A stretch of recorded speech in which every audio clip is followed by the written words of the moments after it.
बिस्मिल्लाहिर्रहमानिर्रहीम अस्सलाम वालेकुम। आज जो मैं आपके साथ रेसिपी शेयर करने जा रही हूँ वो है जी मूंग दाल बड़ियाँ, जो कि बहुत ही डिलीशियस और परफेक्ट बनकर तैयार होंगी। और अगर आप मेरे चैनल पर नए हैं तो मेरे चैनल को जल्दी से सब्सक्राइब कर लीजिए और बेल आइकन को प्रेस करें ताकि आपको हर सिंपल सी रेसिपी आसानी से मिल सके। वीडियो अच्छी लगे तो वीडियो को लाइक ज़रूर कर दीजिएगा और कॉमेंट करके बताइएगा आज की रेसिपी आपको कैसी लगी। तो चलिए स्टार्ट करते हैं। जी, तो यहाँ मैंने दाल को जो है वो भिगो कर रखा था। मैंने इसे 3 से 4 घंटे भिगो कर रखा है। आप चाहें तो इसे पूरी रात के लिए भी भिगो कर रख सकते हैं। ये मूंग दाल मैं यहाँ पर इस्तेमाल कर रही हूँ, जो हम मूंग मसूर की दाल मिक्स करके बनाते हैं, ये वही येलो वाली दाल है। तो हम इसको भिगो कर रखेंगे। मैंने यहाँ पर आधा कप जो दाल है वो 3 से 4 घंटे भिगो कर रखी है। आप इसको जितना ज़्यादा भिगो कर रखेंगे हमारी बड़ियाँ जो हैं उतनी ही परफेक्ट बनकर तैयार होंगी। तो यहाँ मैंने जो है वो सिर्फ हाफ़ कप दाल ली है। यहाँ इससे हमारी तकरीबन 20 से 22 बड़ियाँ जो हैं वो बनकर तैयार होंगी। आप अपनी क्वांटिटी के हिसाब से दाल को कम या ज़्यादा कर लेंगे। ये वाला जो पानी है मैं ड्रेन कर दूँगी। ये वाला पानी हम बिल्कुल भी इस्तेमाल करने वाले नहीं हैं। तो चलिए मैं इसके पानी को निकाल देती हूँ पहले। जी, तो यहाँ देखिए जी, सारा पानी मैंने जो है वो निकाल दिया है। तकरीबन 1 टेबल स्पून के करीब इसके अंदर पानी मौजूद है। तो वही इसी पानी के अंदर हम इसका पेस्ट बनाएंगे, क्योंकि हमें ज़्यादा रनी पेस्ट नहीं बनाना है। अब मैं इसको ब्लेंडर में डाल लूँगी। जी, तो यहाँ देखिए मैंने ब्लेंडर में इसको डाल लिया है और पानी अभी मैंने बिल्कुल नहीं डाला। उसी 1 टेबल स्पून में इसे मैं ब्लेंड करके देखूँगी। जी, तो यहाँ देखिए हमारा जो दाल का जो पेस्ट है वो बन चुका है। मैंने इसके अंदर 1 टेबल स्पून पानी और शामिल किया था, यानी 2 टेबल स्पून पानी मैंने इस्तेमाल किया है इसको पेस्ट बनाने में। जी, तो अब मैंने इसको निकाल लिया है जी बाउल में। आप देख सकते हैं इसका बिल्कुल भी रनी नहीं होना चाहिए। जैसे आप दूसरे बेसन के भल्ले बनाते हैं वैसा इसका जो है वो टेक्सचर होना चाहिए। यहाँ पर देखें जी दरदरा सा है, ये इसी तरह से होना चाहिए। ये इंतहाई सॉफ्ट भी है, स्मूथ सा भी हमारा पेस्ट बनकर तैयार हुआ है और दरदरा सा भी है। बहुत ही मज़ेदार सा हमारा यहाँ पर पेस्ट बनकर तैयार हुआ है। ये बिल्कुल भी अब पानी नहीं छोड़ेगी दाल। इसको जितना ज़्यादा भिगो कर रखेंगे उतना ही पानी का इस्तेमाल हमें कम करना होगा। जी, तो यहाँ देखें अब हम इसके अंदर शामिल कर लेते हैं कुछ पाउडर मसाले। इनकी जितनी भी क्वांटिटी और इंग्रेडिएंट्स होंगे वो सब आपको डिस्क्रिप्शन बॉक्स में भी मिलेंगे। तो इसके अंदर मैंने शामिल किया है जी पिसा धनिया शामिल किया है, भुना कुटा ज़ीरा शामिल किया है, पिसी लाल मिर्च शामिल की है, पेपरिका पाउडर शामिल किया है। अगर आपके पास पेपरिका पाउडर ना हो तो आप कश्मीरी लाल मिर्च शामिल कर सकते हैं। नमक शामिल करेंगे अपने टेस्ट के मुताबिक। इन मसालों को आप कम या ज़्यादा कर सकते हैं। अब मैं इसके अंदर शामिल करूँगी जी प्याज। प्याज से बहुत सी क्रंची सा टेस्ट आएगा इसके अंदर। प्याज आप लास्ट में शामिल कीजिएगा, बहुत ही कम, यानी 2 टेबल स्पून के करीब मैंने फाइनली चॉप करके इसके अंदर प्याज को शामिल किया है। थोड़ा सा हरा धनिया और पुदीना जो है वो भी आपने इसके अंदर चॉप करके शामिल करना है। इससे हमारी जो बड़ियों का कलर है वो बहुत ज़्यादा मज़े का हो जाएगा। अब इन तमाम मसालों को अच्छी तरह से मैं इसके अंदर मिक्स कर लूँगी। बहुत ही मज़ेदार से बड़ियाँ हमारी यहाँ पर बनकर तैयार होंगी। आपने इसको इसी तरह बनाना है तो बिल्कुल भी ये नहीं टूटेंगी, ना ही तेल में बिखरेंगी। जी, तो यहाँ देखें जी अब मैंने मसाले को अच्छी तरह से मिक्स कर लिया है। तमाम मसाले जो हैं वो दाल के अंदर अच्छी तरह मिक्स हो गए हैं। तो अब मैं इसके अंदर शामिल कर रही हूँ जी मीठा सोडा। मीठा सोडा आपने इसके अंदर शामिल करना है जी 1/4 टीस्पून शामिल कर लीजिएगा आप, क्योंकि ज़्यादा शामिल नहीं करेंगे। तो अब मैं इसको मिक्स कर लूँगी। इसको रेस्ट देने की आपको बिल्कुल भी ज़रूरत नहीं होगी। आप इसको इसी तरह से बनाना शुरू कर देंगे। यहाँ पर देखिए मैंने बेकिंग सोडा डालने के बाद, यानी मीठा सोडा डालने के बाद जो है ये किस तरह फूलने लगी है हमारी दाल। तो यहाँ पर देखिए जी हमारा जो बैटर है वो परफेक्ट बनकर तैयार हो चुका है। बिल्कुल भी ये देख सकते हैं हम के बाद में पानी नहीं आया है दाल में, क्योंकि हमने ज़्यादा पानी का इस्तेमाल नहीं किया है।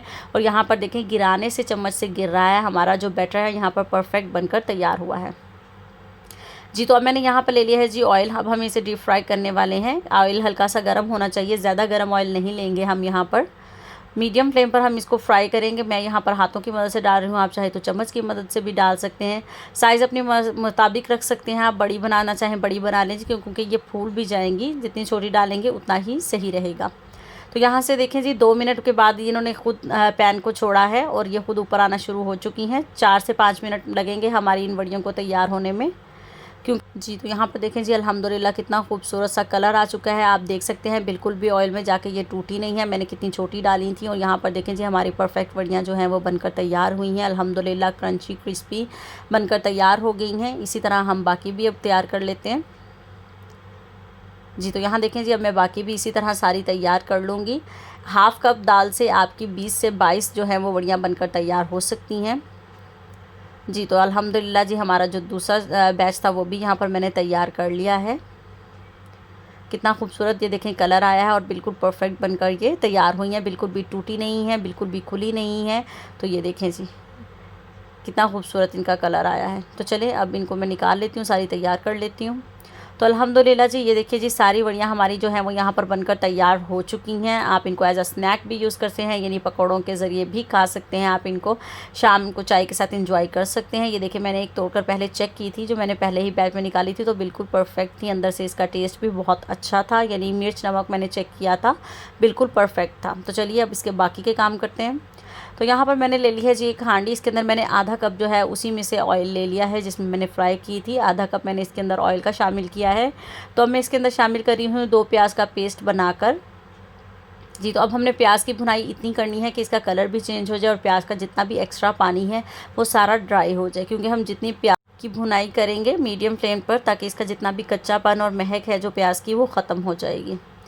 जी, तो यहाँ पर देखें मुझे 2 से 3 मिनट हो गए प्याज को फ्राई करते हुए। हल्का सा इसका कलर भी चेंज हुआ है और पानी जो है तकरीबन ड्राई हो गया है। तो अब मैं इसके अंदर शामिल करूँगी जी टमाटर। टमाटर का भी मैं पेस्ट शामिल कर रही हूँ। 2 बड़े साइज़ के टमाटर लेके उसको भी मैंने ब्लेंड कर लिया है अच्छी तरह से।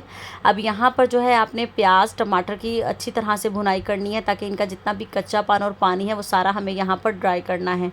इसके साथ ही हम शामिल कर देंगे जी अदरक लहसुन का पेस्ट। 1 छोटा चम्मच मैंने यहाँ पर अदरक लहसुन का पेस्ट शामिल किया है। इसकी भी हम साथ ही भुनाई करेंगे। अब हमें 3 से 4 मिनट की अच्छी तरह भुनाई करनी है, ताकि अदरक लहसुन की भी जो स्मेल है वो भी ख़त्म हो जाए। तो यहाँ देखिए अच्छी तरह मैंने भुनाई कर लिया, ऑयल सेपरेट होना शुरू हो चुका है। तो बाकी के पाउडर मसाले इसके अंदर हम शामिल करते हैं। मैंने सबसे पहले शामिल किया है जी नमक। 1 बड़ा चम्मच मैंने नमक का शामिल किया है। 1 बड़ा चम्मच मैंने इसके अंदर पेपरिका पाउडर शामिल किया है। 1 बड़ा चम्मच पिसी लाल मिर्च शामिल कर दी है। अब मैं इसके अंदर शामिल करूँगी जी 1 बड़ा चम्मच जो है वो पिसा धनिया शामिल करूँगी। अब मैं इसके अंदर शामिल करूँगी जी हल्दी, 1 छोटा चम्मच। मेरी हल्दी का जो कलर ज़्यादा है इसलिए मैंने हल्दी का कम इस्तेमाल किया है। जितनी भी क्वांटिटी है आप अपने हिसाब से मसालों की वो कम या ज़्यादा कर लेंगे। अब मैंने इसके अंदर शामिल किया है हरी मिर्च का पेस्ट 1 बड़ा चम्मच। अब मैंने इसके अंदर शामिल किया है जी भुना कूटा ज़ीरा। जी, तो अब हम इन मसालों की भुनाई करेंगे ऑयल सेपरेट होने तक अच्छी तरह से। यहीं इसी पॉइंट पर मसालों के डालने से पहले आपने प्याज टमाटर और अदरक लहसुन के पेस्ट की भुनाई अच्छी तरह कर लेनी है। तो अब मैं मसाले डालकर भी इसके अंदर बाकी की भुनाई अच्छी तरह करूँगी, ऑयल भी सेपरेट हो जाएगा अच्छी तरह से। जी, तो यहाँ पर देखिए जी 4 से 5 मिनट खूब अच्छी तरह से भुनाई करने के बाद पानी का इस्तेमाल मैंने पहले बिल्कुल नहीं किया था। अब मैं इसके अंदर शामिल कर रही हूँ जी 4 कप पानी। आप सोच रहे होंगे पानी इतना ज़्यादा, पानी तो ये 4 कप भी बाद में कम रह गया था मुझे, क्योंकि इस पानी के अंदर जितना भी अब मसाला है साइडों पर लगा वो सारा आप मिक्स कर देंगे और इस पानी को अब हम बॉयल आने देंगे।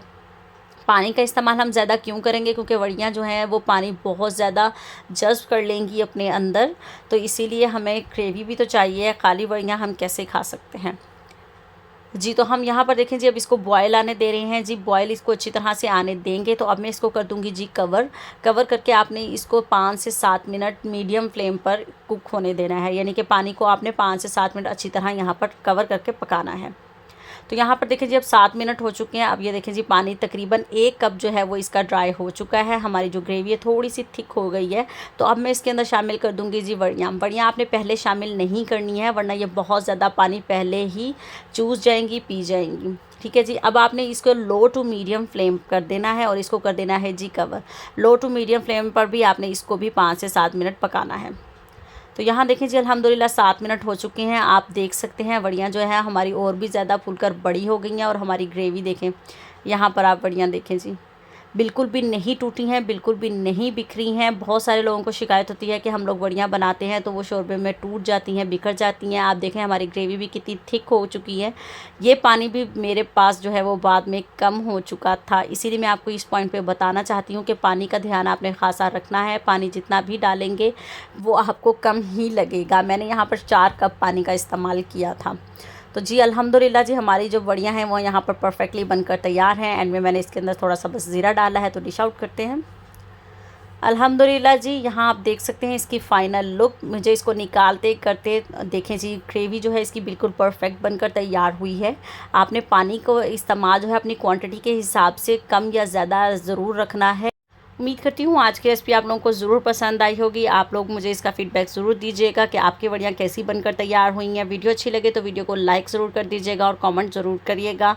और चैनल पर अगर नए हैं तो चैनल को सब्सक्राइब ज़रूर कर दीजिए। और आप मुझे इंस्टाग्राम पर भी फॉलो कर सकते हैं। मिलते हैं हम आपके साथ नेक्स्ट रेसिपी में। अल्लाह हाफिज़।